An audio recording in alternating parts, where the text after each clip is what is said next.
All right. Good morning, everyone. Welcome to our Malaysian Peri-operative medicine webinar series. Can you all see my slide? Probably one person can respond.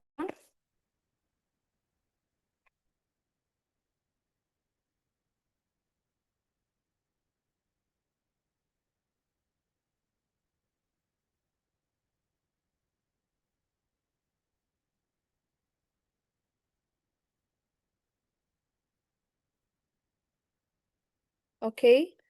So, so today we are going to cover regarding peri-operative care for older people. Fragility hip fracture. So I'm Dr. Nitya, anesthetist from Hospital Selayang.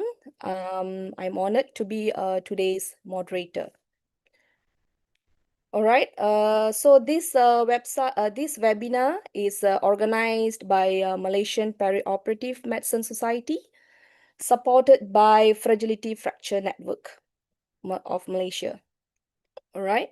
So if you wish to know more about our society, can follow us on social media platforms or reach us via email.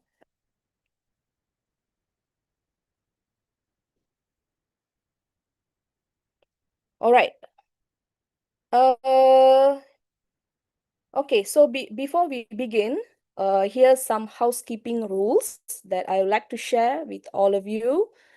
Kindly use your full name when joining us for easy identification and communication.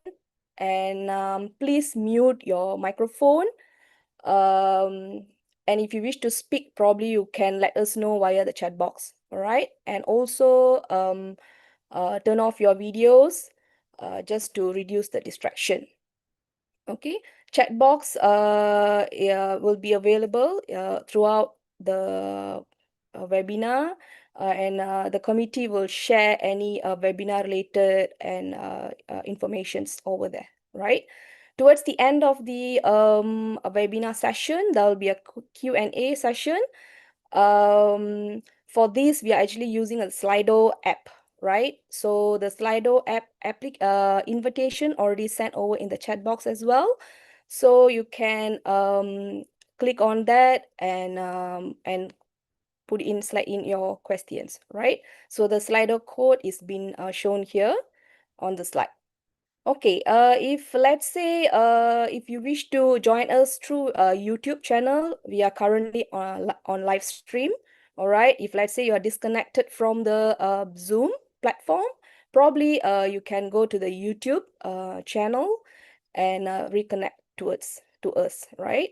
So towards the end, we also will have some CPD registration and also feedback form will be given in the chat box. All right, so please do fill it up and send to us and give some feedback so that we can improve ourselves for future webinars. All right, so if you also wish to join us through the society, so you can also register through this link given, and please contact us via our email as well. All right.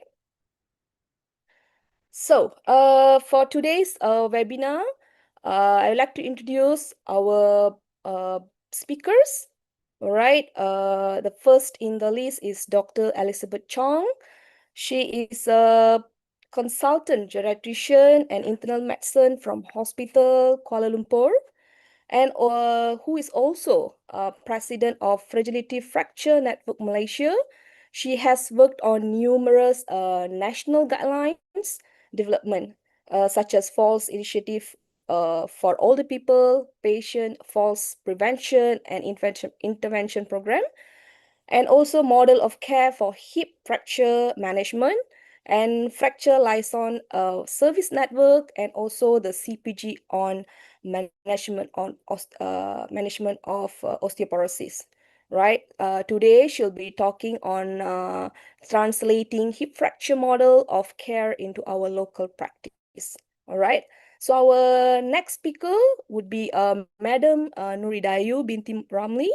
She's experienced physiotherapist, currently practicing in Hospital Chancellor Tunku Mukris. She worked in various clinical areas involving trauma, sport injury, post-stroke, neurosurgical, pediatric patients, working in close with pain team as well. She also involves actively in teaching and research works. Today, she'll be talking on early mobilizing strategy in geriatric hip fracture patients. All right. So before uh, we uh, we talk more on the fragility fracture, it is important to understand the demographic shift happening in our country. If you see here in this statistic over here, Malaysia is actually becoming an aging nation. By 2020, 7% of Malaysian aged 65 and above. And it is predicted by year 2040, then the figure will be double up, right? So what is the implication of this? Well, yes, we are living longer, that's for sure. But it has also direct impact on our healthcare system. All right, we are seeing more aged patients presenting to us with various medical and surgical conditions, demanding more extensive healthcare, medical care, longer hospitalization, and as well as higher morbidity and mortality, right? So it also very common to see more and more old aunties slip and fell in bathroom, getting admitted to hospital for hip fracture. So based on this study done by Asian Federation of Osteoporosis Society, involving 9 Asian countries, it actually shown Malaysia will have the highest increased uh, in the hip fracture by year 2050. The increase will be 3.55 fold, right? It also directly imply on our medical costs as well, which going to increase um, almost 4 times, across all the Asian countries. All right. So, what are the key features, key challenges in perioperative care for elderly? Okay, it's actually very challenging. Many older patients come with fragility and multiple comorbidities, and their physiological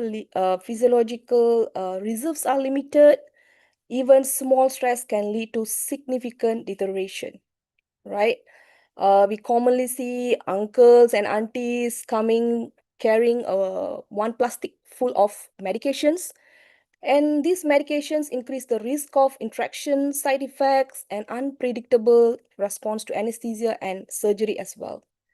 Okay, cognitive and functional decline in these patients also is a serious deal, and many times it's difficult to manage. It is very crucial to detect patients at risk of delirium upon admission. Many of them demented and require more assistance than usual. And communication and consent also become challenging, as they have more of them have a visual and also hearing impairment. Many of them cannot process complex informations. In many occasions, we see uncle, pachi, machi on table. When we ask why they came into the OT, they probably respond, entahlah, saya pun tak tahu. And then they say, and also they may say, kenapa nak operate, tak nak operate. And we will be like trying to explain to them again and again and calm them down and eventually proceed with the surgery, right? And sometimes the surgery cannot even be proceeded for many reasons, right? And many of this elderly population also have a nutritional and mobility issues, which is quite common and often overlooked. Malnutrition and sarcopenia can increase risk of poor wound healing, infection, and also prolonged hospital stay. All right. With all of these, we have major constraint when we can operate on them. whether all these patients need surgery. Okay, it's very common in hospitals. We have very dealing with limited OT slots, and in one of our local data that I came across showed that average time that we to operate on these patients are about 5 to 7 days. Perhaps the recommendations about by 48 hours. All right, so what this means, with all these challenges, we cannot work in silo. It actually takes a village to manage patients with fragility fracture. All right.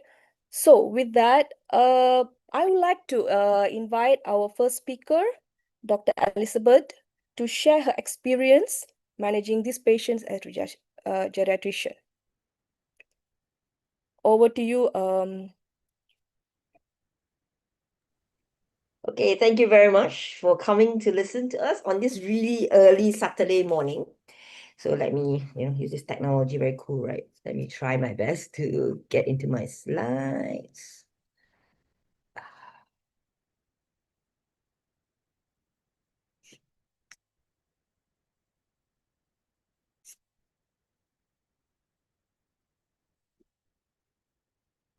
Okay, let me try again.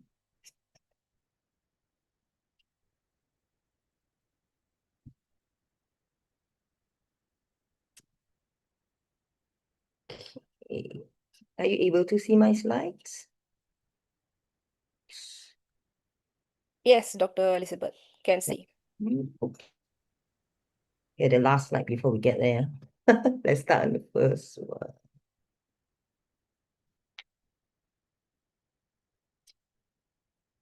Wait. Okay, there we go.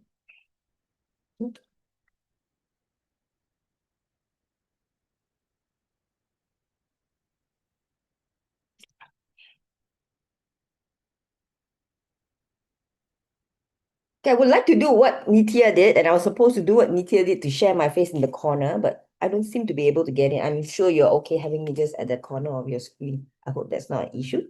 Thank you very much for this morning, for inviting me to give this talk. And I'm from the Fragility Fracture Network in partnership with the Peri-operative Society. Peri-operative Society is a very new society, and peri-operative medicine is really new in this country. I understand they are still coming together as a group of anesthetists and allied health to use this opportunity to make Malaysia a better place, and we want to prepare our patients better. Hence, we are collaborating to ensure that this happens. Most of the issues that we face with peri-operative patients are usually elderly, unfortunately. Hence, this collaboration is happening. I understand the audience this morning will be very much the anesthetists and a group of allied health. That's why the physiotherapists are here.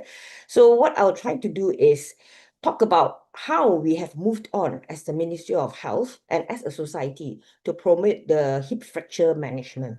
So hip fracture management has been around, of course, for years. We have been treating hip fracture in Malaysia for a very long time, but internationally in the last probably 3 to 4 decades, it has been introduced that is a special model of care for all hip fracture patients. Because of this, Malaysia has also gone on a bandwagon. So in the last 7, 8 years, the society and the Ministry of Health has come together to make sure that our patient with hip fracture will be treated equally well as all the international patients. So we are very, very proud to say the Ministry of Health has just so-called launched their fracture management for hip policy, which will be, I hope, be practiced by all the hospitals in the country by next year, 2026. Okay, let's start. So let's have a look at Madam C. So Madam C, why do I call her a Chinese lady? Because majority of osteoporosis in Malaysia that we see in our studies are actually Chinese of population. So this is a lady that came to us in Hospital Kuala Lumpur, 85 years old widow who live in Kampak alone. Very independent. She go marketing, does everything by herself. All her children are in hospital. It's in Kuala Lumpur. She has diabetes and she has hypertension. Never fallen before. So went to Kampa Hospital after a fall in the market and admitted to auto ward there and told, oh, you got neck or femur fracture. Ooh, 85 years old. You live alone? So scary? Not for all. Please go home, Madam C. So Madam C went home and had a lot of pain. Children rush to Kampa and wonder, oh, that's it. That's the end of mom. We have to take care of mom. Mom was severe pain, being at home, unable to do anything. It's a shock of a system for both her and the family as well. We see this a lot. Our population is getting older. In 2030, we are an aging nation. We have got a lot of independent individuals, okay? Maybe because we as children, we are not taking care of them, one of it. But secondly, they're actually quite well, are able to be alone in the house until a fragility fracture happened. Not out of choice, but it happened. So what goes through someone who has had a fall and a fracture? So to the person, we never think a lot. The doctor will go to the right-hand side of the picture here and think, oh, okay, admit to orthopedic, surgery, anesthesia. Okay, get echo, get this sorted. And then after all, oh, look at alignment. Okay, go home. That's what we see. But what does the person see? The person who is getting it, oh, I had a fall. Am I going to have more fall? But I'm not really walking now. Oh dear, what is going to happen to me in future? Do I now have to live with my children and lose my independence? Am I going to go for an operation? Do I want to go for operation at 85 years old? Who's going to pay for my care? My children are all working. So all this comes into the mind. But a lot of times, as a physician, as a physiotherapist or occupational therapist, we never think that far. We just look at a, yeah, fracture, sort it out, sort of thing. But there's a lot going on. So what happens in the normal system in Malaysia is they come in, they get admitted to the auto ward, they get traction. I mean, in the past, HKL is 14 days before they get OT time. No mobility in the ward, no one sees them, can't even feed themselves, sit in their pool of urine, probably develop DVT, pressure ulcer, get the op done, go home. That's it. There's absolutely no plans. Would it be better for Mrs. C to have the operation or not to have operation? If this is our system that we have had for someone who's going for operative procedure, I think they're quite similar, to be honest. Operation or no operation. So what are the challenges that we face? A lot of times we are so excited about the myocardial infarction coming in. Wow, mortality rate is high, better treat them fast, and all these drugs, whatever will be put on to the patient, close monitoring. But what about our patients with hip fracture? They actually have the same amount of mortality that a patient with myocardial infarction will get if you don't treat them well. So 25% actually die in the first year. And 50% won't go back to the pre-morbid ability to walk. And a quarter of them has to be institutionalized because no one can take care of them. But do we worry about them just like how we worry for myocardial infarction? No. Because why? Are we being biased because they're elderly? Because they live enough of their life? You're old, you don't need to walk? Are those the things that we're thinking about? I hope not, because we all get old one day ourselves too. So how many Madam C's are we encountering? A lot. Just like what Nitya has showed before. Our little stats that we did over the years have shown that it has increased over the time. And the latest, which is like more than 2 decades ago, our statistics show that we got 90 per 100,000 population who get a hip fracture. It is very, very worrying because as the AFOS has projected, we are going to go very, very high. So Malaysia will be one of the highest incidents of hip fracture in 2050 with the amount of population rise and the aging population, which is 3.55 times more than what we have now. Are we ready for this avalanche? Personally, no, I don't think so. We're still at the stage of thinking, okay, guys, listen about hip fracture, okay, we're going to do this.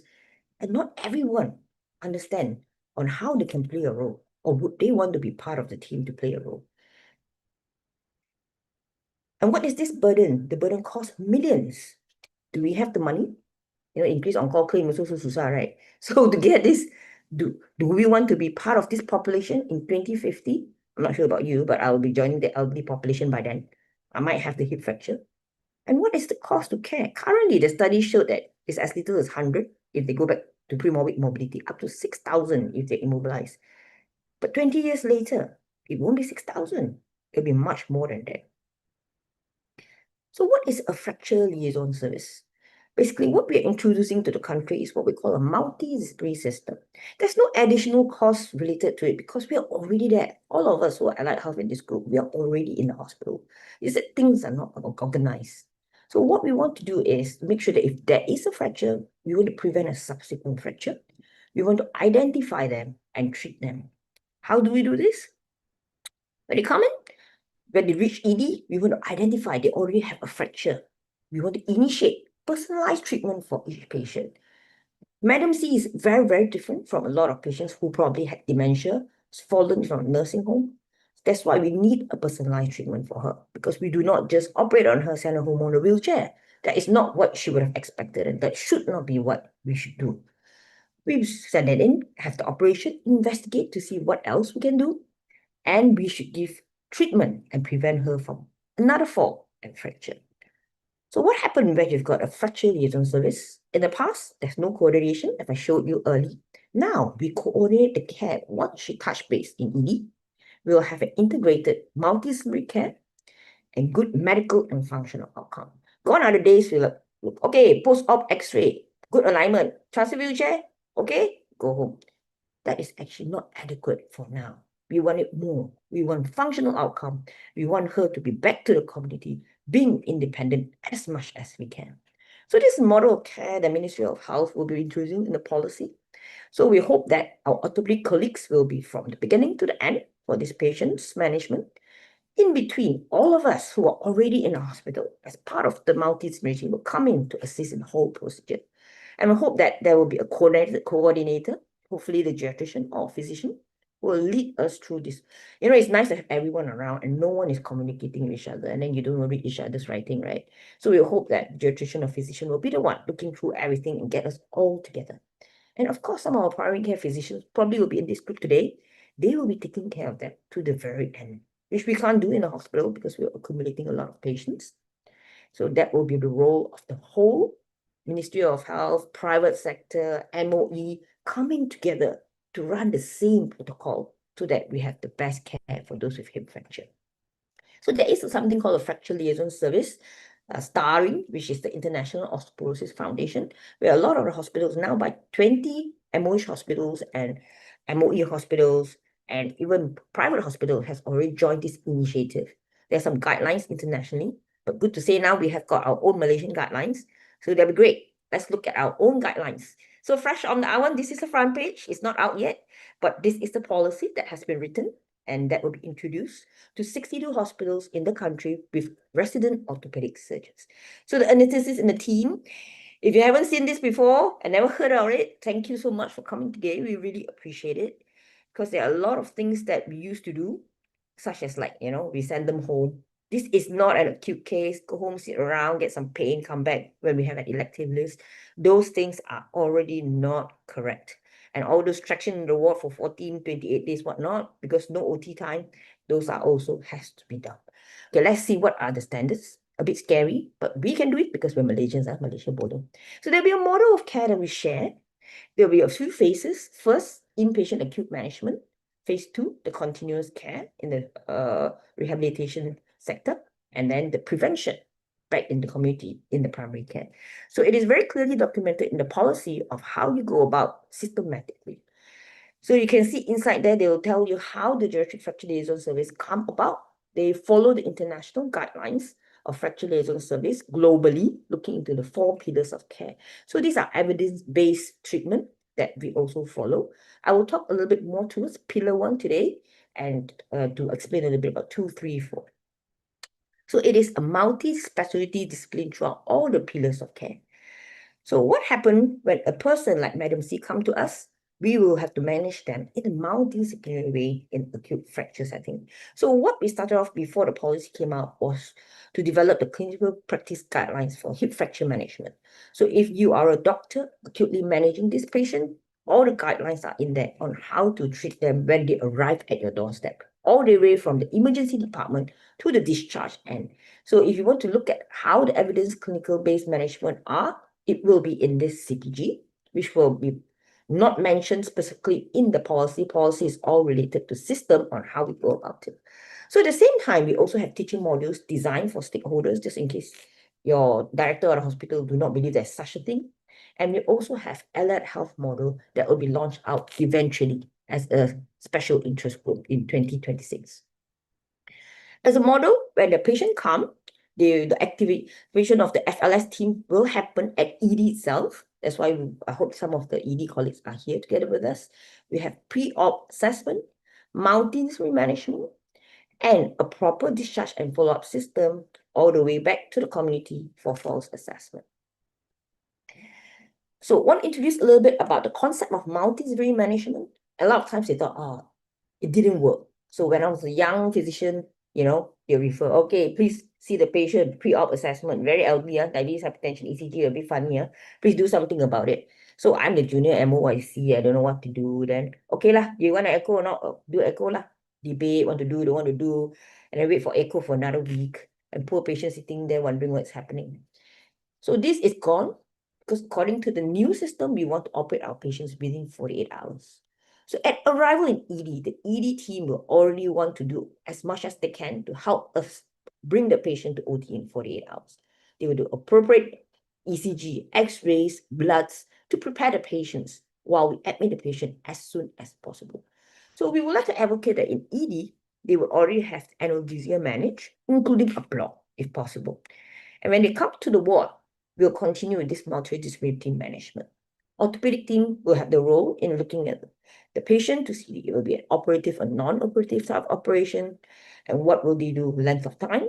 The geriatrician and the physician will step in to prepare the patient to look into the blood parameters that the ED has already prepped us for, looking at all the risk factors, coordinate a multidisciplinary team to come and join us to manage this patient. And after op, we'll do post-operative rehabilitation, early spotted discharge. The anesthetist will come by and decide what sort of anesthesia it is, which is a big deal. GA versus regional, because these patients are elderly, they've got multiple comorbidities. We have patients with one lung, EF of 15%. We'll be sitting there scratching our head. So what you see in the picture is our multidisciplinary team doing a multidisciplinary ward round. So the anesthetist, orthopedic, geriatrician, we do that every week. We come by the patient, have a look at the patient, look through the whole thing, and we have a sit-down MDT to talk about the patient. We try our very best to bring every single patient to OT because we believe that if you do not have operation, you will not be the same again. We maximize everything, we discuss it about it, the pros and cons, and after that, we get the family in to sit down and talk. So this is very special. In the past, no one communicates with each other, So the consultant will talk to the MO will call the other MO, the MO will talk to the consultant, via the phone, via the paper, whatnot. This is Chinese whispers. Everything is translated wrongly, and then we get upset to us. Then the patient get an op after like 10 days of trying to communicate with each other. So this prompt decision making together as MD team is brilliant. We have managed to bring up to almost 90% of our patients to op, and they do well. So this is a very brilliant thing that we do together, and this is a brilliant. They come before the op to help us decide what is good and what we should do more to maximize the patient, and they will prepare a senior anesthetist to give the best anesthesia during operation and the post-op disposition, PACU bed, ICU bed. And one of the things that I really appreciate the anesthetic team in HL is when they come, the APS come along too. So they try to help us manage the pain.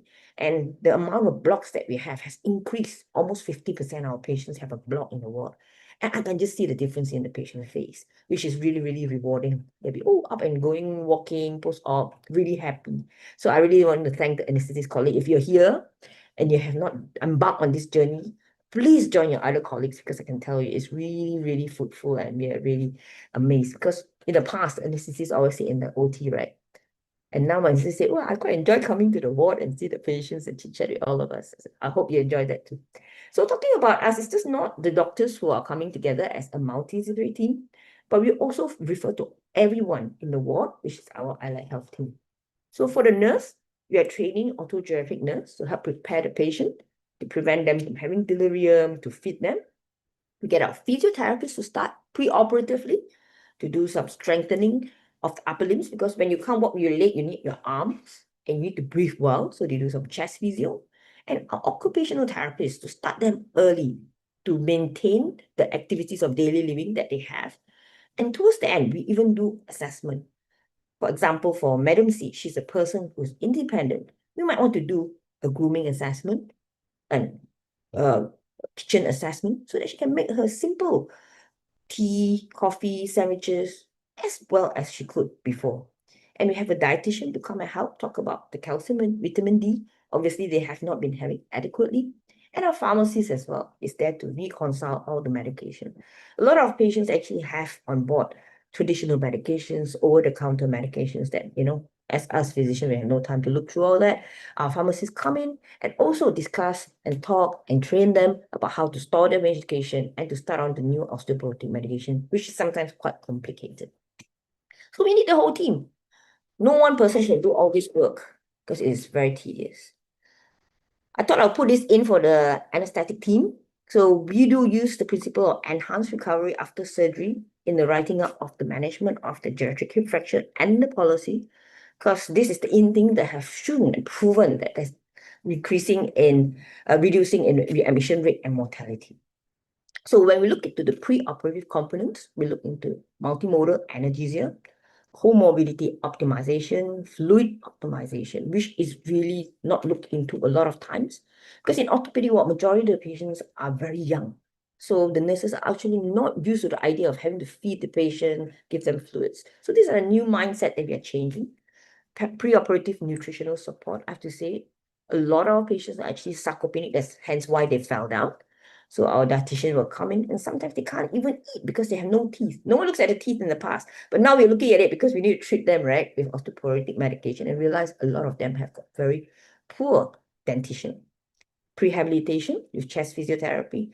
And most importantly, what we usually do is delirium prevention. We notice that when the patient has fallen into delirium, it's very difficult to get them out of it, and mortality is very high. That was the first patient I had when I started fracture liaison service, and I lost him due to delirium, and he stuck with me for life. Okay, DVT prophylaxis, another thing which is really big.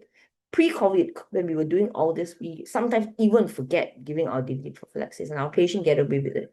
But recently, post-COVID, realized that 10% of our patients actually develop DVT out of no reason or PE, even though immobilized for maybe barely 3 days. So these are the things that we really look at, and of course, big sore prevention. So intraoperatively, why do we need an MDT? Sometimes it's as simple as alerting the team that this surgery will take how long, how much blood loss. Get the best orthopedic doctor to keep an eye on it. When you're in a very busy hospital, everyone will be doing operation. Could be a junior doctor who's not sure and did not know that a patient with such age and comorbidities will succumb to just simple bleeding, or extra 50 mils, So in terms of anesthesia as well. So usually when the case is complicated, we'll get the correct team who's going to do the surgery to ensure that it's the shortest surgery, minimal blood loss, and the best anesthesia. So post-operative that we'll talk about in a while. So if you want to see clearly on how to manage the patient clinically, you'll look into the CPG. And looking into pillar 2. So for our physiotherapists and occupational therapists who are in this group, we do have acute hospital care and we also have transitional care. So in the policy, we have already acknowledged some of the hospitals who has got lower BOR that we'll transfer them out there to do their rehabilitation. And even in primary care, now we're starting to train them to know that these patients might not even go to hospital, but will be transferred back to primary care for continuous rehabilitation. So in the policy, it'll be written what are the tiers of rehabilitation there will be and how do you go about continuing the rehabilitation for this patient. You do not want to keep the patient for too long. You do not want to make them feel institutionalized, but we want to get them back to the community as fast as possible. Pillar 3, a lot of times forget that after the patient fall and fracture, we don't treat them for their bones, and they fall again, they have another fracture. So we have ensured that with the CPG in the management of osteoporosis, this patient will be looked into in terms of the bone health. And the good news is that Ministry of Health has actually allowed the prescription of osteoporotic drug in primary care. Okay, what happened to Madam C? All of you were very excited, right? She was in Kampa, go to Kampa, discharge home to Kampa. What happened next? Well, incidentally, the children decided, oh, yeah, let's come to HKL for a second opinion. Is that it? That's the end of my mom at 85 years old. So they came in. So what we did, we did exactly what the policy has encouraged us to do. She was managed efficiently at the emergency department, admitted to orthopedic care. The team came by to discuss about her case. She's relatively stable, but she does have an enlarged heart, LVH due to her hypertension. Diabetes, which is actually not that well controlled because she lives alone. We have spoke about all the risks that we can go to. And she had a surgery within 48 hours, was done really well with minimal blood loss. And she mobilized. Guess what? She went home mobilizing within 5 days with the team's help. Brilliant. She did well and she went home. We had a very good early supported discharge. She lived with her daughter for a short time in KL just to continue with her therapy. And she went back to Kampar to live on her own. This is like a dream for her, but it should be a dream for all of us as well. If we had a hip fracture, we want to go back to what we were with good help from the medical team. So looking at Pillar 4, so there's a lot of collaborations that have to be done to get this going. Not so straightforward, one black and white piece of paper, everyone follow. So there were a lot of collaborations, international and nationally. Malaysia has jumped to the bandwagon to join the international team who has already got evidence-based medicine. So we didn't start from scratch. We follow them. And the beautiful thing is the Ministry of Health has agreed for a database because without data, we do not know what we're doing. Shock sendiri lah. So we'll be under the MP system, parked under NIH. It will be launched in Q3 of 2026. And the Fragility Fracture Network Malaysia has also started a database, also probably will be launched in 2026 for the MOE and private hospitals because the MPs do not actually cover those areas. And in terms of governance, in the policy, it will show that it's not just in the facility, it will be under JKN, regional, and national. So there will be a good governance system throughout. So as you can see, I just want to show you a time frame. It started with 27, the first FLS service established in Malaysia. It took us a good 8 years to get our GFLS policy and database approval and going on. And these are all the people who came together to do this. It didn't happen overnight. In Malaysia, everything a bit slow, but we got there. So once we got there now, let's continue to work together to make Malaysia a better day. So in the policy, it will be written on the key performance index that we have to look into, very much focusing on 48 hours of admission for patient to do the operation, patient discharged with osteoporosis treatment, 75%, and BMD, there'll be more BMD machines parked in all the states so that we can access to assessment, and those who's been assessed for a false fracture. So the false is a very big issue. A lot of times we discharge the patient, wow, can walk, great. But in the first place, why did they fall? So the next chapter that the Ministry of Health will be thinking is to write a false chapter, a false guideline for patients who has fallen or hasn't fallen, fracture or no fracture, to be prevented from getting a fall. And our anesthetic colleague will help us to have pain score of less than 4. And all the whole team as well, not just analgesia, a lot of times mobilization, encouragement to move correctly will reduce pain. So those who post-operatively, you can mobilize with walking aid. We will want that. Gone are the days, just wheelchair bound, go home. And really hope that for primary care team, they'll continue to work our patient out and manage them to the end of their lives. So for all that to happen, I know it's difficult. Reading 2 CPGs and 1 policy, you might not be understanding what it is. So Hospital Kuala Lumpur has going to start a program in 2026 for a week. So for hospitals who are starting this FLS service, you can apply to come to us. We do have dedicated ward or bed to run the FLS and come and see how the system should work and to learn about how the multidisciplinary team work together, how to have supported discharge back to the community. So you're most welcome to apply to us. For next year, this program will start so that you can understand the system much easily. So next step, what would the Ministry of Health do with the support of all the societies that you see? There will be a GFLS tele echo to talk about the CPG and policy. If you've been in any of the hospitals, you will have noticed that there's already a team going around in person teaching the CPG of osteoporosis and hip fracture. Unfortunately, the funds are gone, so the in-person traveling from state to state will discontinue in 2026. So there will be a tele echo teaching, which we haven't launched yet. We hope to be able to, and you can join us virtually for both hospitals and primary care. Technology-wise, we have got databases and hope we've got more data to improve our care in Malaysia. And training, we hope for allied health. We will start SIG modules coming on in 2026. And we hope that for database is not just a technology that's available, but it will be implementation. So in the database, if you work for Ministry of Health Hospital, when you key in to a database for the patients who come in, there will be the CPG and policy suggestion popping up. For example, if you say patients need analgesia, okay, it will remind you in CPG, these are the suggestions for analgesia. Just to remind a person who's key in the data that you should follow the evidence-based medicine. So that will be the implementation part. Of course, we do not know this will be a useful thing to do, but I've seen quite a few private hospitals using this sort of database, and it just really helped the healthcare practitioner to do it. Sometimes you have not read the CPG, you're not too sure what the guidance are. So these pop-ups are to help you to look back into evidence-based care. So last but not least, I just want to thank you for being here to listen to what the country is moving forward to do. I'm really excited. I'm not sure about you all. But today, because I'm speaking on behalf of the Fragility Fracture Network Malaysia, so I have to, show a bit of advertisement. So do join us. This is our membership QR code.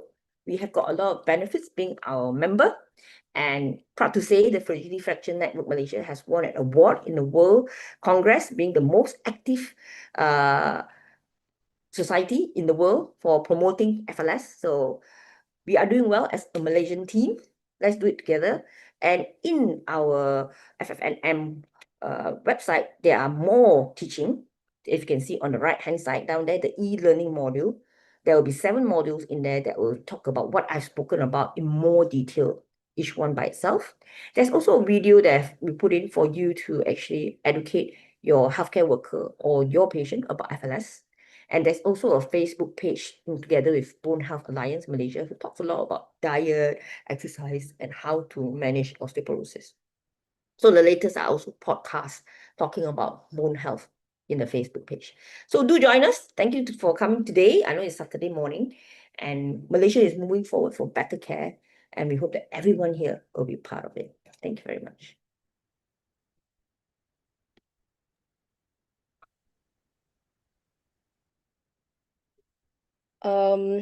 Thank you, Dr. Elizabeth. It was very insightful talk, and we actually got to know a lot more regarding the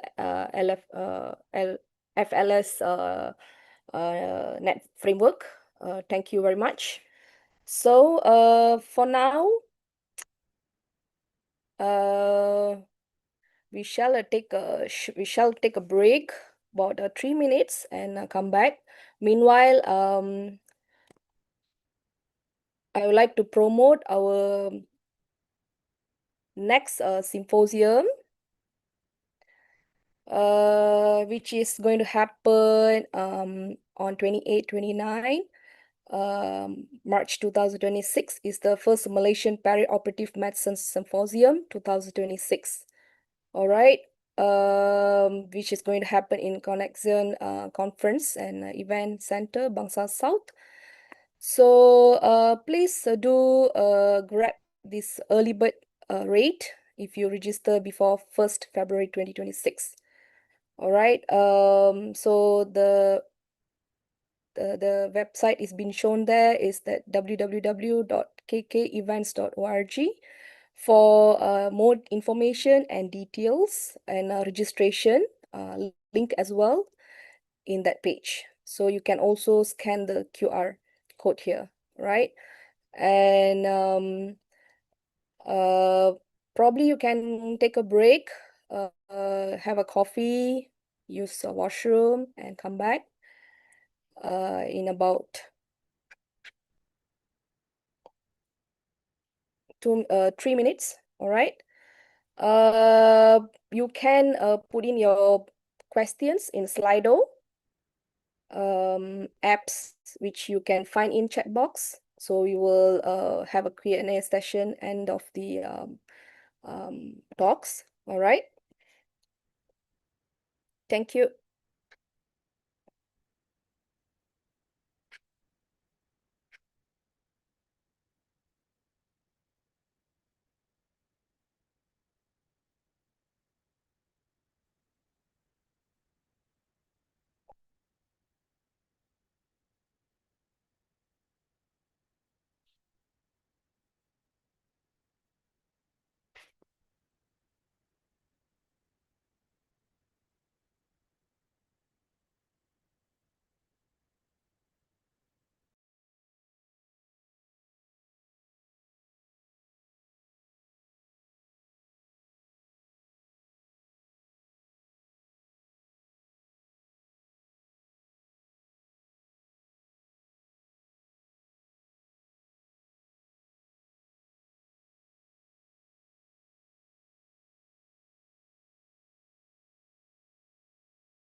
All right, I think we can start back.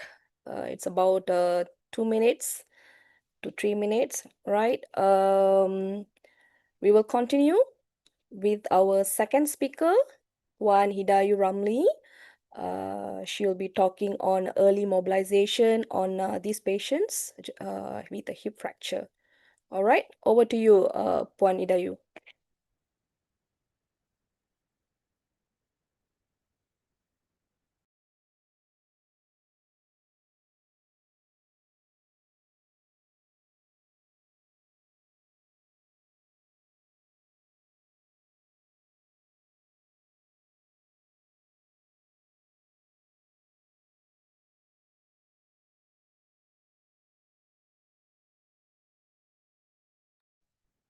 Hello, hi, morning. Hello. Yeah, good morning. Hi, good Yeah, morning. can hear you. All right. Okay. Good morning, everybody. All right.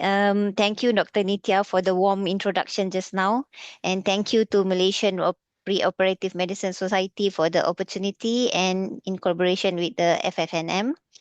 Hello. Please bear with me for the next 20 minutes. Okay, so I'm Nur Hidayu, physiotherapist from the HCTM. Today I'm going to talk about early mobilizing strategy in geriatric hip fracture.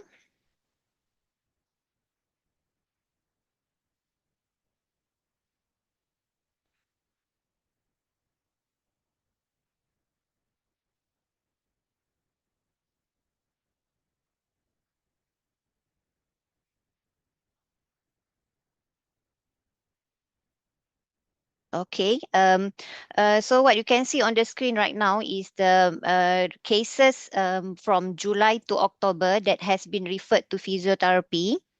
Um, I only managed to take 4 months backward. Okay, if you can see here, the referral that we receive is around 86 cases for the past 4 months. Okay, so for the past 4 months, so in average, it was about 21 to 22 case per month. Okay, so if you can see here, the cases reported for female is higher than the male. Okay, as what been talked by Dr. just now. Okay. Okay, so based on that 86 cases, 19 cases or 22% of the cases managed conservatively, mainly due to multifactorial reasons. Okay, part of it because of the high risk of the operation, financial issue, and the disability. A few of the patients having blindness. Okay, so therefore there's might be some uh, limitation for the operation. Okay, so once the patient have fractured, okay, clinically they were affected by pain and reduction of mobility. They also have might have respiratory problem as well as cardiovascular problem, and also the musculoskeletal also affected, pressure injuries, and also the urinary and gastrointestinal. Physiotherapy has no big role in urinary and GI issue for the patient. And then clinically also they have post-operative and surgically affected, which may increase the mobility and increase mortality. Okay, so this is the functional and clinical and functional consequences of the hip fracture. If you can see here, pain and mobilities. Most of the patient, once they have fracture, okay, most of them complain of severe pain at the fracture site, inability to move or work bare, which can lead to the joint tightness, stiffness, and also weakness. Okay, if you are not uh, treat them pre-operatively, they may develop pneumonia and atelectasis due to prolonged immobility on the bed and impact breathing pattern. Okay, They also may develop deep vein thrombosis, PE, and orthostatic hypotension because of the immobility, as well as the muscle wasting, contracture, and progression of the osteoporosis. Pressure injuries also might affect that. Okay, if the patient's lying down for a long time, the skins may break down from the back sores and from immobility. Urinary complication mainly caused by the CBD. Okay, constipation. They may develop constipation because of the immobility, poor appetite and dehydration. Post-operatively, um, they may have infection, delayed in wound healing, and reaction to anesthesia, and also the risk of mobility and mortality. Okay, so this is the functional effect, the functional effect of the fracture. They may reduce mobility, decline in ADL, loss of balance and confidence, cognitive and physiological, reduce quality of life, and institutionalization. Okay, so if the patient, when they admitted to the ward, okay, they may reduce the ability to walk, which may increase the needs of the assistive aids like such as walking aids or wheelchair. They may decline in ADLs, activity daily living, which is may affect them from the self-care, loss of balance and confidence. Okay, we physiotherapy often face with the patient when they had fall, they fear to move. They fear to move. They feel they become anxious to move and they develop kinesiophobia because of the pain. Okay. Some of the patient also develop cognitive and physiologically decline because of depression, anxiety, and cognitive deterioration due to inactivity and isolation. Reduced quality of life, loss of independence and social engagement. This is the one that we also face when we dealing with the patient. The loss of independence. They once they fall, they refuse to move, and then they need somebody to help them in order to move in and out of the bed, and also institutionalization, which require likelihood of long-term nursing care or residential care. Okay. This is part of it. Okay. All right. So what is the rationale for early mobilization? Early mobilization typically need to be done within 24 to 48 hours post-surgery. Okay. In order to prevent the post-operative complications such as DVT. Okay. We encourage patient to move to improve the blood circulation and venous return. To prevent pulmonary complication, we often put the patient upright position and teach them the respiratory exercises to prevent pneumonia and atelectasis.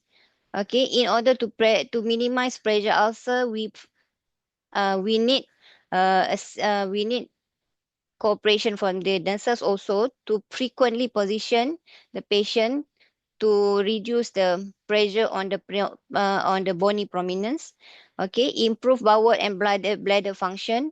Okay, this is mainly happen every time we mobilize the patient. Okay, for such as before this, he or she is not moving so much. Okay, once we move the patient, okay, they tends to complain, I need to BO. Okay, so that's mean we improve the peristalsis of the bowel and then help them in passing motion.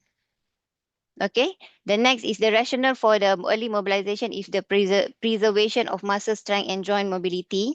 We need to maintain the functional range of motion and support the joint integrity to prevent the muscle atrophy and joint stiffness. Okay, the rationale behind it also the enhancement of the functional recovery to improve the balance, coordination, and confidence in movement, reducing future risk of fall, and then to return to pre-fracture functional status.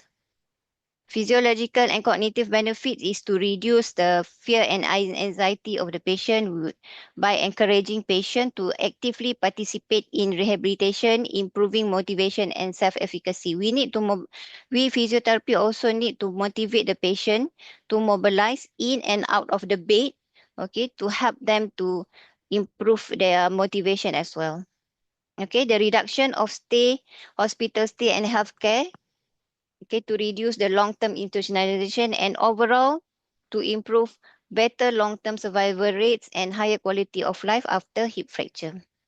Okay, so this is the timing and criteria for early mobilization. Okay, so we should start mobilization 24 to 48 hours post surgery. Okay, we need also the multidisciplinary approach, the help from the surgeon, physiotherapist, nurse, and occupational therapist.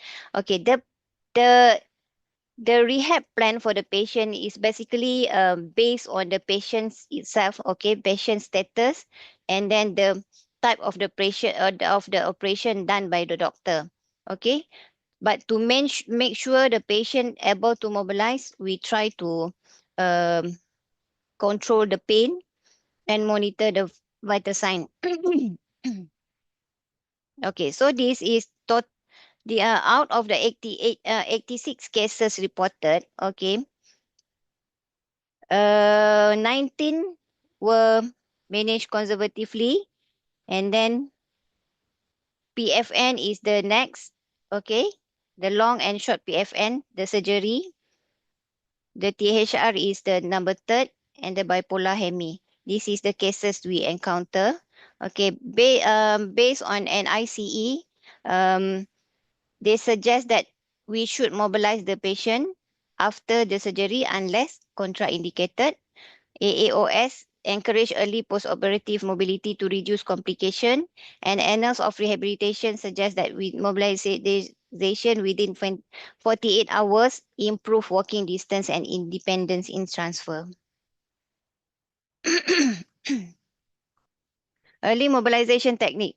Okay, the goals for early mobilization mainly is to prevent complication of immobility, restore movement, strength and confidence, promote independence in transfer, and facilitate early discharge to return to daily activity. Okay, so we have 4 phase here, okay, which is phase 1, phase 2, and phase 3 is mainly in the inpatient setting, and phase 4 in the outpatient setting. Before we mobilize the patient, actually we have our outcome measure. We use modified Iowa level of assistance. We call it Milowa scale. This is to assess the amount of assistance of patients required to perform basic mobility tasks after hip surgery or fracture repair.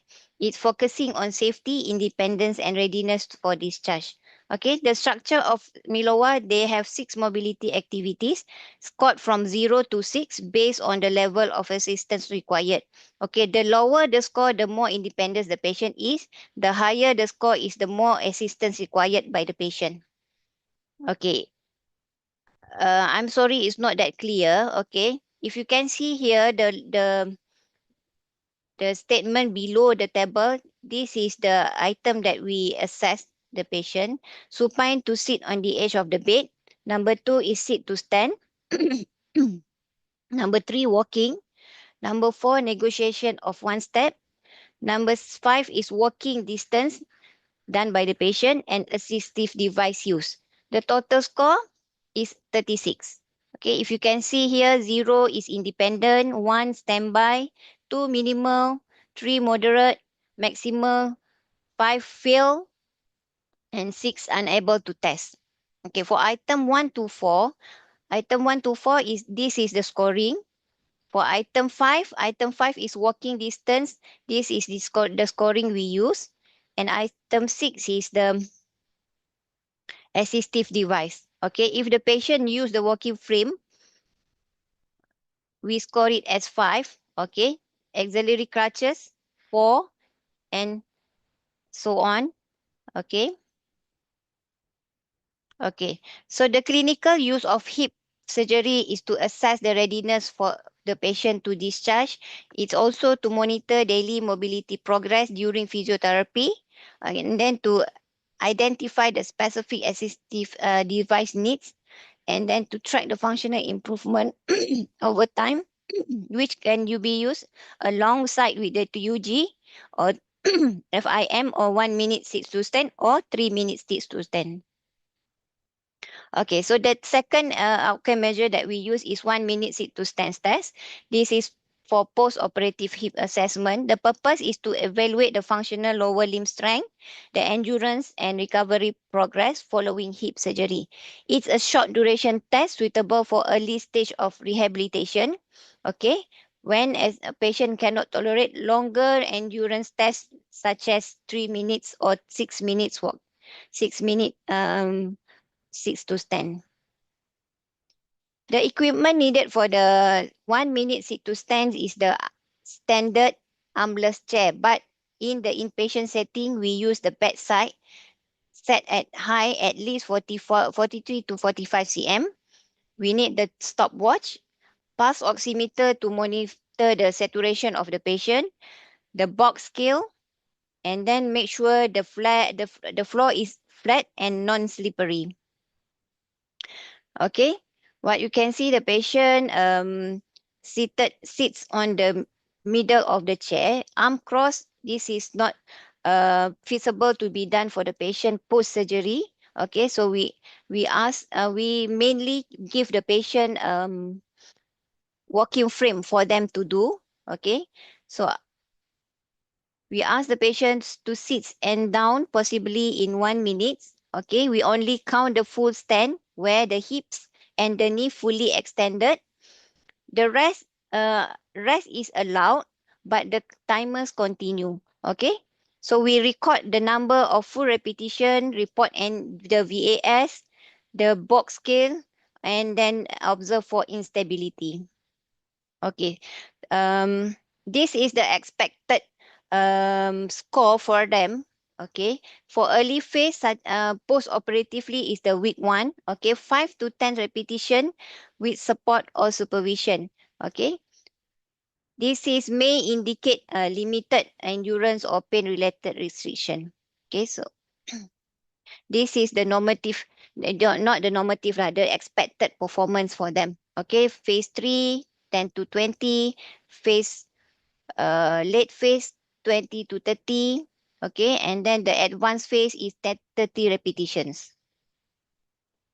Okay, so the outcome, the number, we record the number of the repetition completed in 1 minute. Okay, you also can record in the documentation the heart rate for the when the patient's doing that exercise, that test, the saturation of the patient, the box scale, and then the VAS, and also the assistive device use. Okay, the higher the repetition, the better the strength and endurance. Okay, so the next one is, this is the time up and go. This test, actually we just started to use it. Okay, before this we only use the Malowa and the 1 minute sit to stands. Okay, this time up and go, we started to use it. Okay, but not many cases yet. Okay, so the purpose of time up and go is to assess the functional mobility, balance, and fall risk in patient after the hip surgery. It used to evaluate the ability to stand, walk, and turn and sit. Okay, so for the patient post-operative, we give the patient assistive device, okay, such as walking frame. Mainly the walking frame lah we give the patient. Okay, so interpretation for post hip fracture value, okay, early phase week 1 to week 2, 30 to 60 second is the expected for them lah. Okay, it's normal. It's considered normal for them. Okay, so for the mid phase, after the 3 weeks, 20 to 30 seconds to walk for that 3 meters walkway, and the late phase is the 6 week, less than 20 seconds. All right. So safety consideration, make sure the pathway is clear. Okay, if the patient reports severe pain, dizziness, or instability, you have to stop the test and make sure for the case of the hip arthroplasty, okay, make sure um, you follow the precaution, avoid hip flexion more than 90 degree. Okay, so complementary to these tools, actually we can use 3-minute walk test, 6-minute walk test, Berg balance, and also the FIM. But we choose to use this type and time up and go, which is more feasible to the patient. Okay, so after the outcome, the test, okay, we proceed to the phase 1 mobility for the post-op patient. Bed mobility is day 1 to day 2 post-op. Okay, it is to prevent the complications, pneumonia, DVT, to improve the blood circulation and start the muscle activation and prepare patient for sitting to standing. Normally, we ask the patient to do some ankle pumps, okay, 10 to 20 repetitions, 2 hourly or hourly to promote the venous return. Okay, static quadricep and gluteal sets to maintain the strength of the quadricep and the gluteal. Heel slide to gently start range of motion exercise on the hip and the knee within the pain-free range. We give the deep breathing exercises to prevent the respiratory complication, and then we start facilitate back mobility. Okay, by putting the pillow in between the legs and then assist in the correct technique to roll. Okay, so we progress the treatment. We progress the treatment when there is minimal pain, patient vital stable and able to sit unsupported for 5 minutes. Okay, this is the phase 2. Phase 2 require treating and transfer training at day 2 to day 3. Okay, to improve the sitting balance and trunk control, enhance tolerance to upright posture, and develop safe transfer technique. Okay, so that during this phase, we facilitate patient to do sit to standing training, okay, from bed to chair with the physiotherapist assistant. We ask the patient to shift the weight forward and backward to improve the proprioception of the knee and the ankles. All right, and then we ambulate the patient from the bed to the chair or to the wheelchair using walker. Um, we also make sure precautions taken for the patient with THA or THR and also bipolar hemi. The phase 3 include ambulation training that happens sometimes at the day 2 itself. Okay. This is to restore working ability and confidence, improve balance, coordination, and endurance. Okay, we start gait training by walker. Normally, we only use walking frame lah for the patient elderly. We rarely give crutches to the patient to anchor in patient setting to encourage upright posture and even weight bearing. Okay, step training, we practice stepping forward and backward and sideways to improve the balance, and we increase the distance day by day. Okay, so after the treatment, we in HCTM normally ask the patient to scan this QR to look for um, pro apa ni, the precaution post THR, post THA, and then post bipolar hemi. We also use this same video to educate the patient. Okay, so barriers for early mobilization.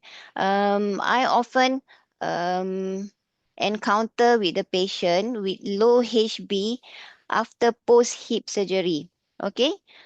Um, why HB affect our intervention? Because some because of this physiological effect lah, the reduced oxygen delivery, okay, which mean less oxygen for the muscle to work. Patient easy to get fatigue. Patient tends to become weak and poor exercise tolerance. Okay. This may also delay the healing process. We we also having patients had patient with low HB to have this kind of compensation. Okay, increase heart rate, which increase cardiac output, which can cause dyspnea, dizziness, and hypotension during mobilization. If the patient complain of dizziness and dyspnea during the hypotension, we cannot continue the treatment, and we need to give the patient rest and maybe continue on the next day. Okay, decreased functional effect because of the low HB. It limit us because of the decreased endurance. Okay, as patient tired quickly. Okay, delayed mobility milestone. Patient once they have low HB. Okay, they less effort to sit, standing, and ambulation, which occur due to fatigue and postural instability. They also may need participate actively in the rehab, and sometimes it may cause longer hospital stay. Okay, so the NICE and AAOS also highlight that anemia is a common post-operative complication affecting recovery and mobility. Okay, less than 10 gram per deciliter correlate with lower walking distance at discharge, increased need for walking aids or institutional care, and higher short-term mortality and readmission rates. Okay. If we physiotherapy normally check for the HB before we ambulate or mobilize the patient. If we see that the HB is below than 10, okay, and we we not forcing patients to mobilize out of the bed so far. But if there is extremely low HB, we let the patient rest and then make sure the team try to manage the problem before we start the ambulation. Okay, so this is the challenge because of the um, low HB. We consider patient to schedule shorter, more frequent session. We also monitor the vital sign closely. If there is dizziness or orthostatic hypotension happen, we focus on gentle strengthening and endurance before ambulation, and then educate the benefit of light activity to improve energy and circulation. Okay, so this is the strategies to overcome the barriers for ambulation. As I mentioned below, the low HB is the common barrier for us. Okay, the uncontrolled pain also the barriers. We try to provide adequate uh, pain modalities. Normally we use the ice to reduce the pain at the operation site and the surrounding tissue. We also tailor the mobilization plan uh, based on medical status of the patient.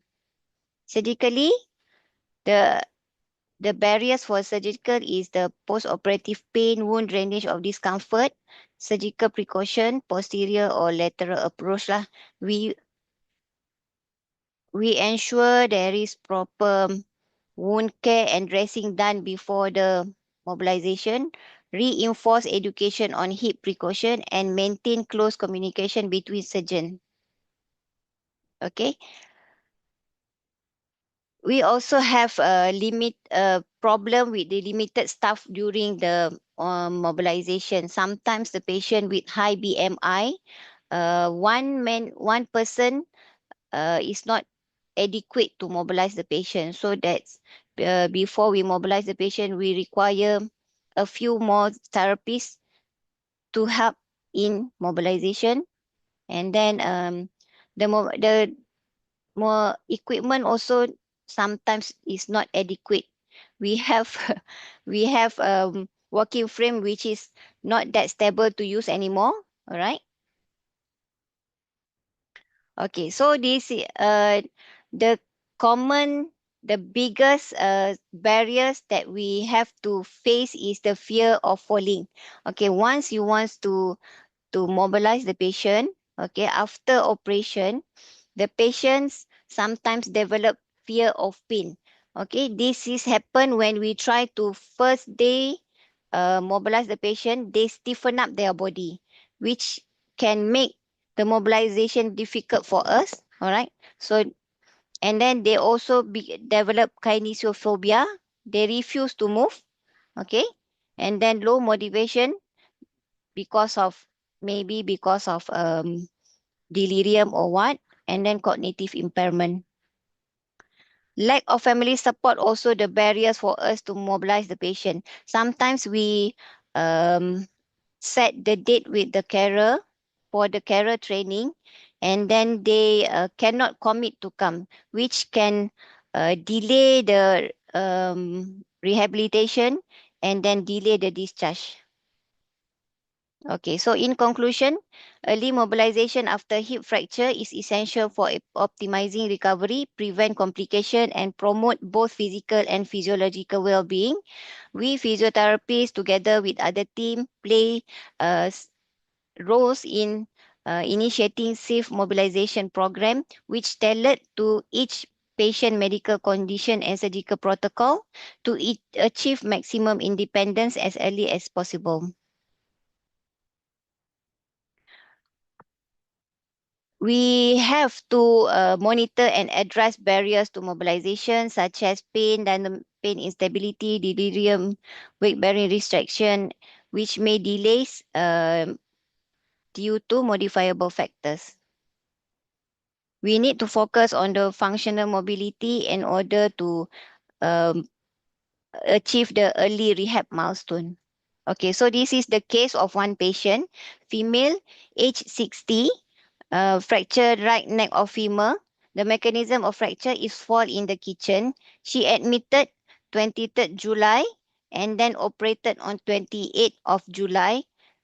Delay in operation because of the long waiting list. And then she discharged on 30th July with the total length of stay is 8 days. Okay, she discharged with the Miloa 24/36, which means she requires some degree of assistance to mobilize with 1 minute sit to stand, eight, uh, eight, um, 8 repetition in 1 minute. Okay, that's mean she still have some degree of weakness at the lower limb. So she discharged with wheelchair for the long distance ambulation and walking frame for the short distance indoor and outdoor. So far, the carer training done to her. Okay, so this is the immediate post-operative uh, phase that has been done to her. Okay, breathing and circulatory exercise, pain and swelling management, positioning and precautions. Um, we tell them you tell her not to hip flex more than 90 degrees to prevent dislocation, and use an abduction pillow while lying on bed. Bed mobility and transverse technique done to the carer also. Early mobilization, begin weight bearing as per surgeon's order, and then ambulation with walker, focusing on proper gait pattern and posture. Muscle activation isometrically exercise the quadricep, gluteal, and the hamstring. Gentle range of motion of the hip and knee, and avoid extreme to reduce the risk of dislocation. And so far, that's all. Thank you for your attention.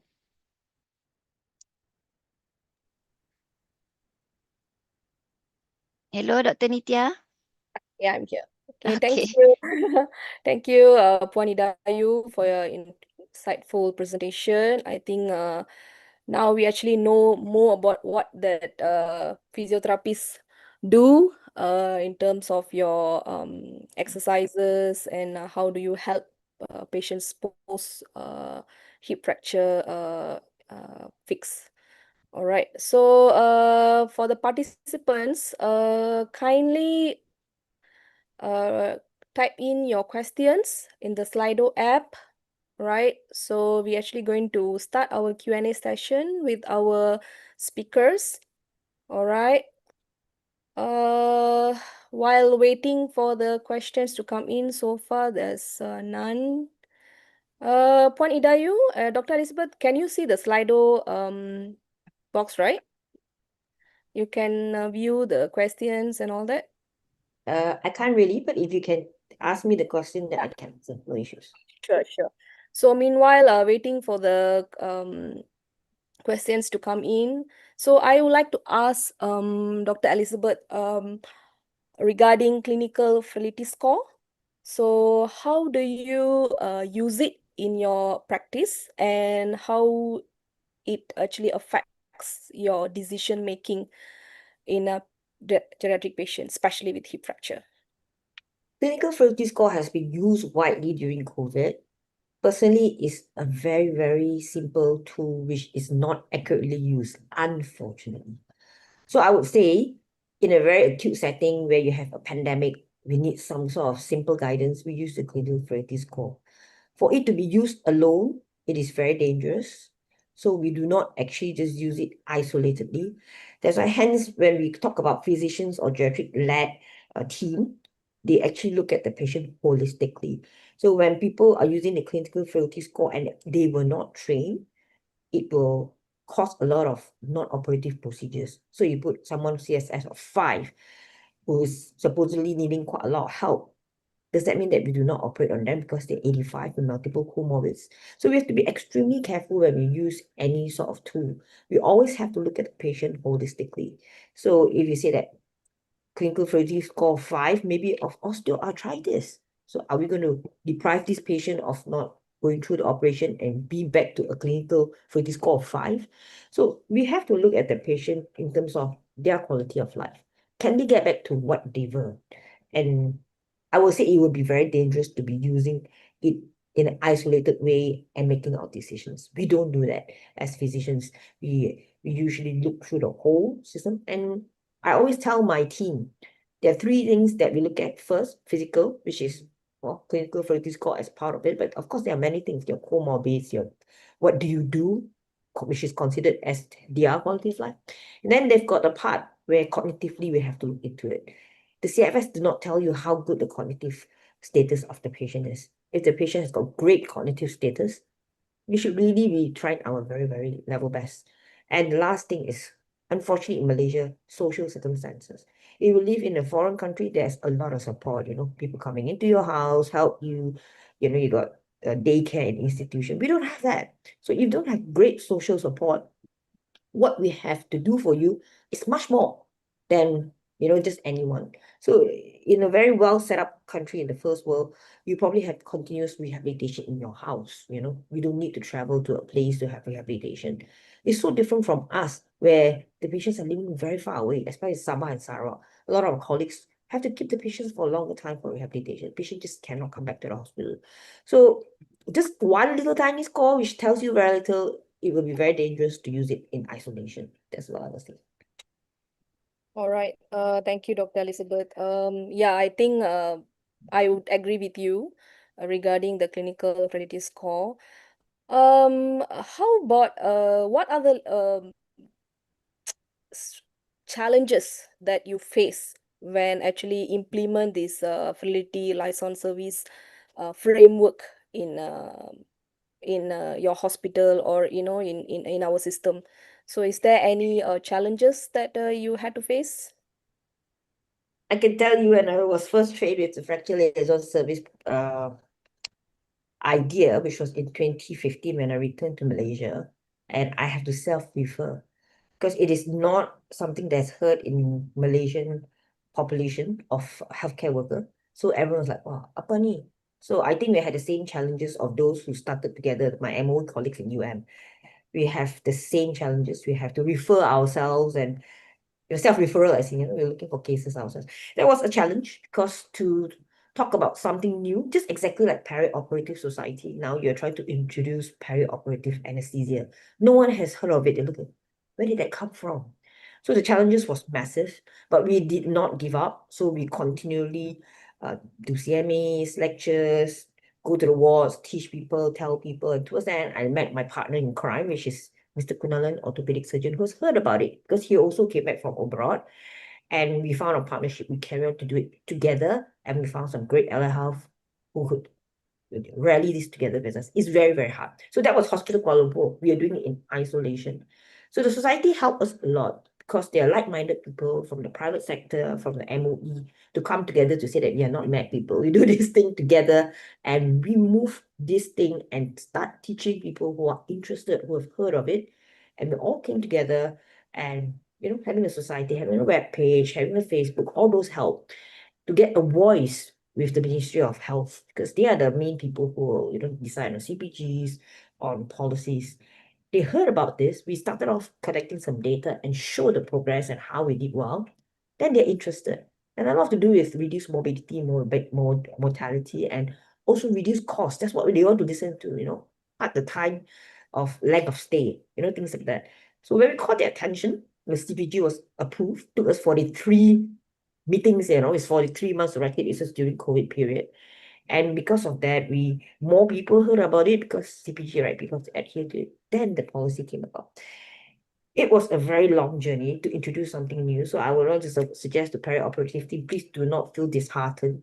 When it's something new, it's very hard for people to accept. But you're doing a great job having started a society, get the like-minded people together, So, but if it's for a better healthcare, I think we shouldn't give up. Okay, thank you, Dr. Elizabeth. I think our participants having some difficulties to post their questions through the Slido app, but it's okay. I think probably you guys can actually type in your questions in the chat box. So I'll try to get the questions from there as well. Right. So there is a question asked by Eliza. Probably to Dr. Elizabeth. What can we do to reduce delirium in patients with hip fracture? Brilliant question. Very simple. Treat the person as a person. So a lot of times we're so excited, as a husband come, clap, clap, clap. There's not much of person care in it. You just clap the patient and then M will come, okay, operation. And we just need to treat the patient. The simple things is Maslow hierarchical of needs. Delirium starts when the patient do not have the basic needs, which is what? Fluid, food, pain, able to mobilize. So in HCL, we do not do tractions for our patient anymore. We want them to feel that they are as able as possible in bed. They move around, get their things, get their drinks. And if they can't, they're confused due to their dementia underlying, the nurse has been instructed to come and feed them, orientate them. Then you got a physio to come and do chest physio for them. Got the occupational therapy to come do daily cognitive stimulation for them. Those are good. We preserve them as what they are. Simple things, there's not complicated stuff. Well, if they have already gone into delirium, we have to make sure that we reverse the risk factor has caused them to have the delirium. So it's no hi-fi medicine. A lot of times, as we know, the patient will be put in a corner because quiet elderly, no, they have got great pain tolerance. The pain score is, makcik berapa? 10. Then he said, but why didn't you ask for help? Oh, boleh tanya kah untuk ubat? That's the answer. They quietly sit in the corner, suffering, crying, and no one attend to them. So they stop eating because they are in pain. Then they cannot go to the toilet, constipated due to lack of hydration. Then they start coughing. That's why the physio gets stressed. Oh, patient coughing, pneumonia sets in. Simple little things like that will trigger a cycle of delirium. So prevention is always the best. That's why we can't do it as a doctor ourselves. We can't club 5 minutes chow.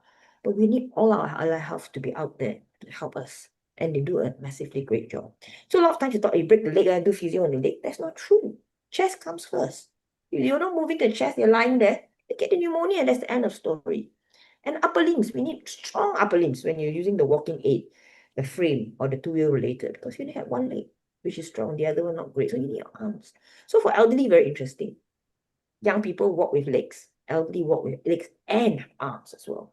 So we have to really focus the patient holistically. Not difficult, it's just that we don't do it. So we have to be more alert to do it. Yeah, true. Yeah, I mean, I think we also actively try to reduce this incidence of delirium because actually this also can delay the whole process and all the patients. Oh, definitely. And as Uh, you say, oh, delirious patient, tak mau buat, you know. That is our worry.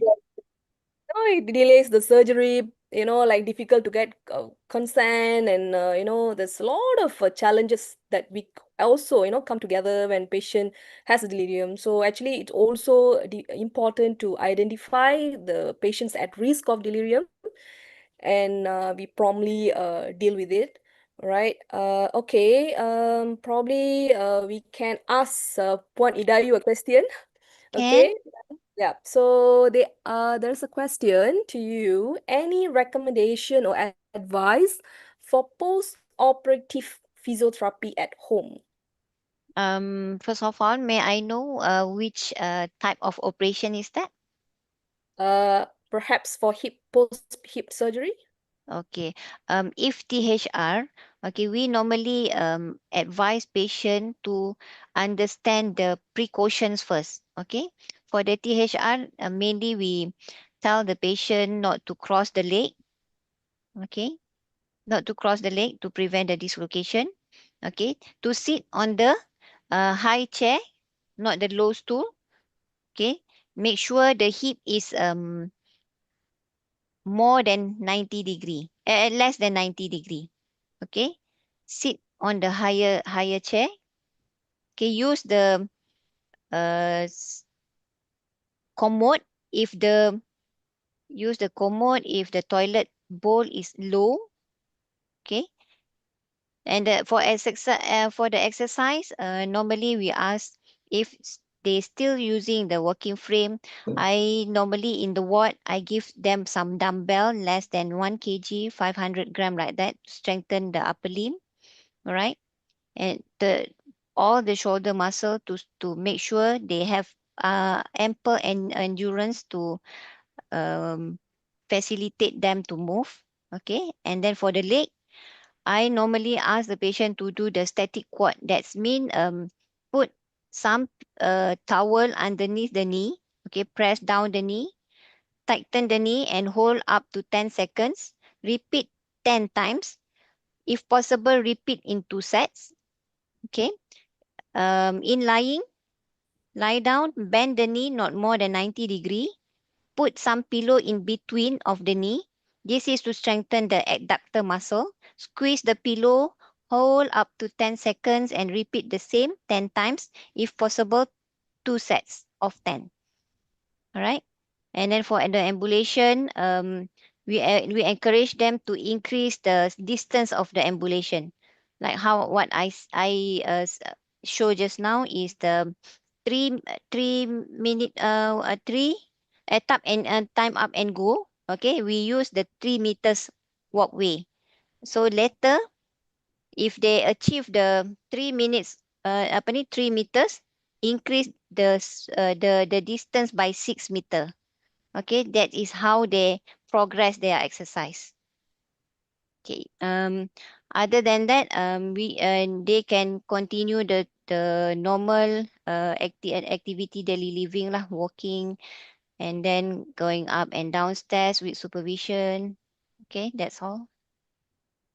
Thank you, Puan Idayu. I just want to ask, how long actually you follow up patients post-hip surgery, like for the physiotherapy part? Um, in inpatient, once the patient discharged, they sometimes doesn't do the outpatient rehab in our center. So that's the limitation that we have we had to follow up the patients.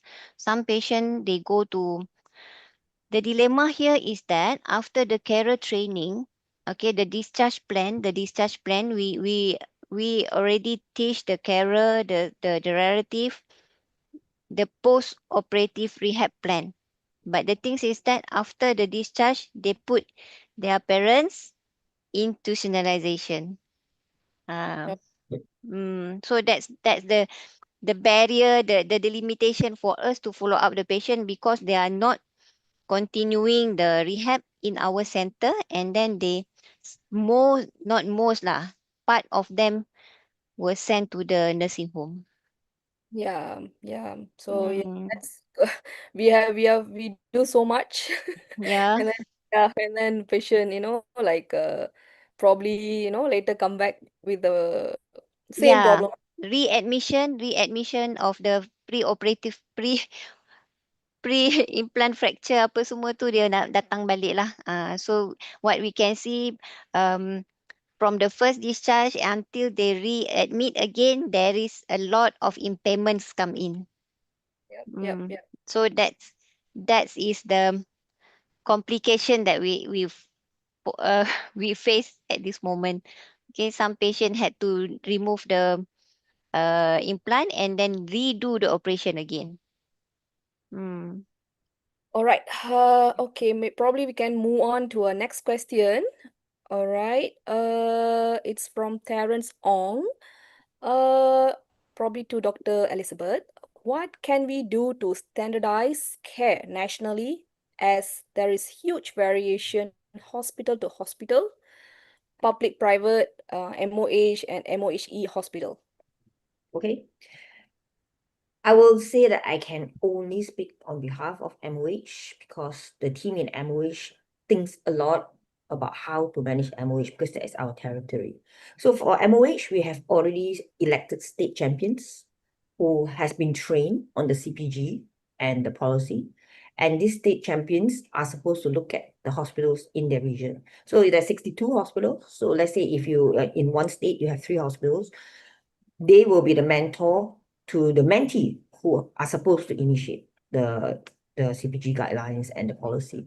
So that is a mentor-mentee system. Of course, we have also had regional leaders that will help them if they run into problems. So this is the clinical side of things. For individually in each hospital who is supposed to initiate this policy, it has become a pengarah's KPI. So the pengarah have to look into it and help them initiate this policy because to get surgery in 48 hours is not easy. So there are a lot of things that need to be mobilized because it's from top down to get an OT space, to get the correct amount of allied health, to get them going, and to have some physician to help them go through the pre-op preparation. So when it's KPI of a pengarah, it has to go to Jabatan Kesihatan Negeri who will look at all the hospital performance and they'll feedback centrally to us. Which are the hospitals with issue? Is it due to personnel issue, OT time, equipment related, funds? So that is how we detect how things can move. Of course, it won't happen overnight. It will take years because it's a new concept. So we're giving them time. There was discussion on policy as well. Should we actually go and assess if they are good enough to be called FLFs? Hospital. So this has not been put in the pipeline as the first edition because we do understand to change something, it will take time for people to learn, to hear, to do. So that will probably coming in the pipeline in 3 years' time for us to go down to the ground to check if protocols are adhered to properly. So in terms of Ministry of Health is quite strict. We have got good governance program all the way from the clinician who's managing to the pengarah to the state to the region and back to KKM. There's a steering committee that I'm in that will look through the whole data. So that is easy. Okay, talk about Ministry of Higher Education. I understand there are a lot of proactive people who are in the Ministry of Higher Education who's going to steer this on. I truly hope that they will work together among themselves and do what they can do. They can do much better than us because the patient is self-paying a lot of times. They can speed things up. So the policy in KKM is a lot to do with how to apply for funds, how to get your equipment, because even that simple things we do not have. But if you're MOHE, I really hope among yourselves you'll come together and adhere to the national protocol, which is much more easier than us, and work among yourselves. I hope the society will help you as well to see if you're new, you want to know about it. But mainly if everyone is interested, there, as you see, we have partners with so many people. Any of the societies will be able, Orthopedic Society, Fragility Fracture Network, Osteoporosis Society, they can help you in any part of the protocol if you're not sure. Okay, when we talk about private is a very, very big pond by itself. There are all sort of fishes in there. Actually, no one can control what private does. I have seen some amazing private FLSs. They can do all the way back home and physio in the house, which even MOH can't do. Of course, there's some private who do things which are out of the protocol, but we just hope that all the things that's put in black and white, everyone can access them. So if they are interested, they'll adhere to evidence-based medicine and do what's can. No one can controlize their own owners. So, but when you come to societies, you come to conferences and you listen to how people share about how things improve, I hope MOH will be a good lead when they have the database to show, and people will like the idea and they want to follow this towards the end. We are here for the patients, not for anything. It is also very costly to have multiple allied health in the private sector. So that's the other thing that I think they might be able not be able to do as well, because everything is money.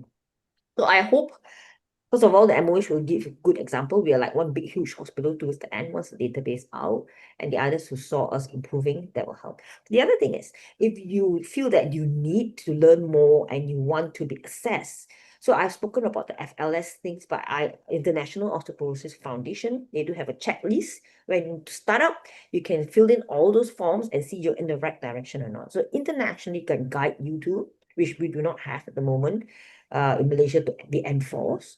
And there's a new thing coming up from the FFN Global, Fragility Fracture Network Global, which is called Auto-Geriatric Certification. So a little fee will be charged, but again, this one is not into the big framework of fracture liaison service, but more focused on the auto-geriatric care. So there's a step-by-step assessment of what you're doing. And if you pay the fee to be certified, they will actually look into what you're not doing well enough to help you. There's an expert internationally to guide you. So although Malaysians do not have it at the moment because it's new, you can still get help from the international fraternity. They are all evidence-based. All these are running globally and different countries, all the way to Latin America, Africa. They are following it. So if you want immediate help to guide you through, I think both the IOF, the FFN Global will be able to help you to see that you're in the right direction. All right. Wow, that's a very well explained this thing. Okay, probably there's another question here. How do we overcome early mobilization issue when the patient goes for operation on Fridays? Since the bed turnover are high, most likely they get discharged over the weekend with human resource constraint. We don't have enough OTs and PTs, lah, physiotherapists, to see the patients over the weekend. So they are asking for suggestion from from us. Probably I can pass this question to Dr. Idayu. Puan Idayu, sorry. We do have faced this kind of problem. Okay, patients operation on Friday, and then the next Monday the patient is no more, not there anymore. Okay, what we can do, we normally for the case of THR, which require a lot more precautions, we share the QR code to the patient. We share the QR code that I mentioned in the slide just now to the patient, so at least they can prepare themselves with the do's and don'ts of the post-operative um, post-operative punya ni lah. Okay, so kita akan share dia punya kita punya QR tu. Make sure patient tengok together with us. Any question, they will ask on the spot. Okay, if it happens they discharge on the weekend, so at least part of it we already provide them with the informations. Okay, post exercise also we sometimes we, if tak semualah yang kita sempat capture. If kita dapat capture, kita akan print out the handout of the exercise. So we explain to the patients after the exercise. The exercise before is different from the post-operative. Okay, so we print out the handout and then we verbally tell the patient lah after the post-operative exercise tu macam ni, macam ni, macam ni. And for the exercise that we can practice together with them on that day, we do it on that day. All right. Okay. So yang apa yang kita practice at the moment lah. Yeah, for Hospital Kuala Lumpur, we do have a discharge booklet where all the allied health also talk about, all this. So the physiotherapist has the part where they talk about exercise post-op. So before they go home, they'll get that, and inside there's nutritional, how to keep your house safe by the occupational therapist. That will go with them. But we also have in-house training for all the allied health, including the doctors. So if the doctors in the orthopedic team decide to discharge them, we are not even there. They already know simple exercises. So they would have already gauged and coached them because they already came to in-house training. So this is when the interdisciplinary team works. When the other team member is not around, we need to know the basics, and then we can teach them the basics prior to discharge. I think that would be a good thing. On weekends, it's very, very hard to find any allied health. So everyone needs to know a little bit basic stuff, especially the nursing team. Yeah. Yeah, sure. Thank you, Dr. Elizabeth and Puan Idayu. Actually, there's no more questions in the chat box. Yeah, I think probably we can conclude the session today. All right. Any last words from Dr. Elizabeth? Thank you so much for inviting us. I'm sure we'll do more collaboration. I'm really looking forward to see what the Perioperative Society is doing for our country, and it's our time to help you move forward too. Thank you so much. Thank you, Dr. Elizabeth. How about Puan Idayu? Anything that you want to say? Thank you for the attention during my session. Okay, hopefully I managed to convey informations. Okay, if you wish to have my slide also, I can give it to you. Okay, so at least you can go through further. If there's any insufficiency in my slide, I hope you forgive me for that. And that's all.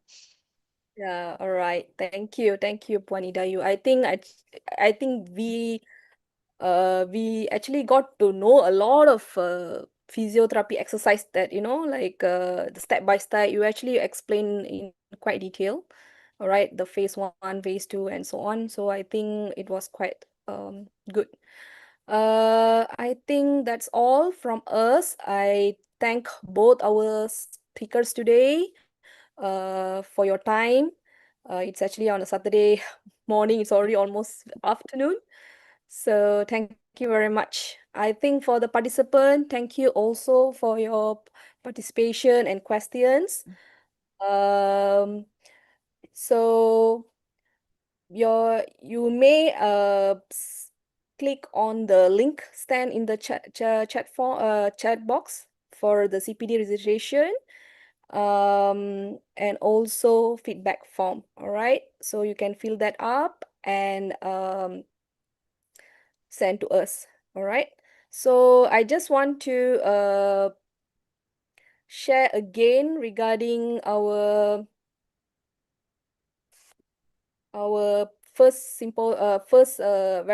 perioperative medicine symposium that going to happen in March, all right, 2026. So please do register, and perhaps you can grab the early bird rate. And also those who actually this symposium is being organized by Perioperative Medicine Society together with Mysora and also HBB team. HBB Society. All right. So those who are member of the society also can go to the respective society websites to get a discount rate as well, right? For the symposium. So I think that's all from us. So thank you. Thank you, everyone. Thank you, everybody.